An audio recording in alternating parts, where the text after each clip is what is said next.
Hi, I'm Tim. Welcome to our channel, and thanks for logging on. Today we are discussing the Bell & Ross Space 3 GMT chronograph. You can see this stainless steel dual-time Bell & Ross chronograph and purchase it on our website, and subscribe to our YouTube channel if you enjoy these videos. You can also click on the card in the upper right-hand corner of the screen at any time during this video to see our full listing for this watch with additional accessories included, high-resolution images, and naturally full pricing details.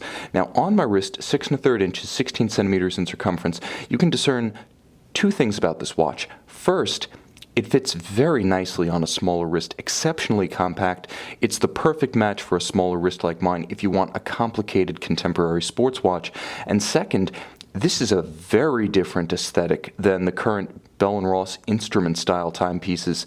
And one might even say it's completely alien to the company's modern-day styling language. Why is that? Well, because we don't see too many of the original Sin-Urin constructed Bell & Ross watches. They were built by Sin from 1992 to 2002 when Bell & Ross moved into its own manufacture building in La Chaux-de-Fonds. These Sin watches, rarely seen, especially in the United States, are exceptional value in construction quality, and they have a vintage charm to them that belies their age of just over a decade and a half. This is a watch that feels very much of the late 70s, early 80s. It almost has a Porsche design IWC look and feel to it. Now, on my wrist, 6 1/3 inches, 16 centimeters in circumference, the watch is compact. Though 41 millimeters across the round of the case, you'll note the completely flush T-crown and integrated pushers. It's very, very narrow from lug to lug. 43 millimeters, despite being a 41 millimeter watch, that's about as compact as you can get measured essentially horizontal across the wrist in a 41 millimeter case.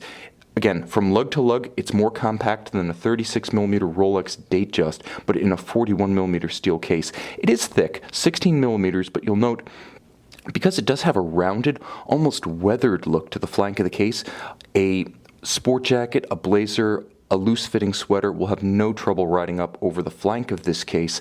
And the watch does have a very organic aesthetic to it. Again, like those IWC Porsche design watches, it has a timeless Teutonic conservatism to it. It's subdued, it's not overbearing, it's certainly not garish, and it has a sensuous quality to it with all of these compound curves, almost like a weathered pebble in a stream. You'll also note that with no lugs, you can easily pull the strap down and around the tight curve of a small wrist.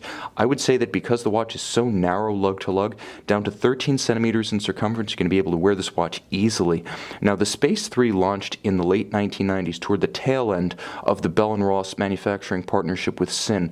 Unlike the Space 1 and Space 2, the Space 3 was not signed Bell & Ross by Sin, but nevertheless, the provenance, the pedigree, very, very deep. This is a watch with the double imprimatur mechanically of Sin and aesthetically of Bell & Ross. It also has a nice pin buckle with a similarly subdued satin-finished steel aesthetic, matches the case beautifully and allows easy on-the-fly adjustments. Bellows-style crinkle to the strap on both sides allows flexibility and articulation. As I said, the case has a very sensuous, soft, flowing, and understated aesthetic to it, and the dial contributes additionally to that vintage vibe because it is a tritium dial, and the tritium, which is faded to a glorious ecru patina here, makes the watch feel very much like something of a different era. It looks nothing like the current Bell & Ross instrument series, for example, but at the same time, because it does feel very strongly tied to Sin design language from the 1990s, the watch has a charm while being just as functional as any contemporary watch, and that is a very desirable dichotomy: function and vintage vibe in one. Second time zone at 6 o'clock. There's a pusher corrector to adjust the hour of that second time zone on the case flank. Otherwise, you have chronograph seconds and minutes, seconds with signal orange hand at center, minutes at 12 o'clock, constant seconds at 9 o'clock, and a radial date with a quick set function accessed through the crown at 3 o'clock. The crown is a special piece. It's called the T-crown, and it's completely recessed, just like the completely flush chronograph pushers, which I'll demonstrate in action. The crown itself is seamlessly aligned to the case flank until you pull out the sleeve that acts essentially as a extension of the crown for the purpose of screwing it out of its fixed position. So it retains a mechanical link to the crown. Now you hear it pop, now the crown is out, and I can use the entire crown, not just the sleeve, to wind it, to use the quick set function for the date, or to set the time. It does feature hacking, so you can pull the crown out to extremity, stop the balance, precisely synchronize to a known accurate reference time. Once it's screwed back in, you have 200-meter water resistance, thanks to the screwed-in caseback and screw-down crown. So fully recessed, nevertheless, the crown does give you the same functionality you would expect from a substantial water-resistant sports watch.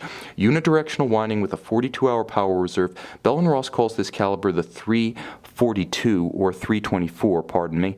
But the 324 is very much a modified Valjoux 7750 with all the inherent strengths, efficiency, and convenience functions of the 7750. Set it and forget it reliability, automatic winding, of course the quick set date and the hacking seconds. Plus, in a package such as this, most unconventionally presented, this is a Bell & Ross for the guy who doesn't necessarily like the Bell & Ross brand, the Bell & Ross image. It has the charm of a vintage watch, the functionality of a modern watch, and a great dual parentage you can be proud of between Sin Urin with fabrication and finishing and Bell & Ross contributing its design and savoir-faire in the fashion sense.